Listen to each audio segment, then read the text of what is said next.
I wanted to come down to Fort Bliss mainly to say thank you. You are welcome home with open arms from every corner of this country. People could not be prouder of you, and we are grateful.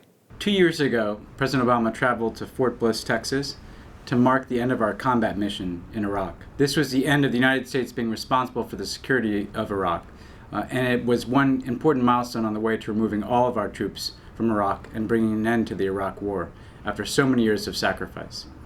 In that speech at Fort Bliss, the President spoke about the fact that part of ending a war responsibly involves standing by those who fought it. Now he's going to return to Fort Bliss 2 years later to mark the anniversary of the end of the combat mission in Iraq, the end of the Iraq War, and our broader effort to responsibly wind down a decade of war in both Iraq and Afghanistan. He'll talk not just about the wars, though, but about our obligation to stand by those who fought them and their families.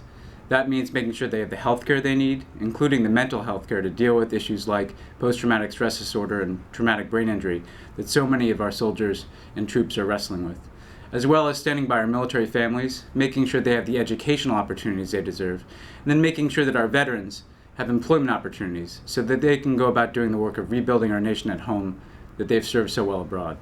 So the President, as he always does, looks forward to this moment as Commander-in-Chief to speak to our servicemen and women, to speak to their families, and to speak to all Americans about the obligation we have to stand by those who served us so well.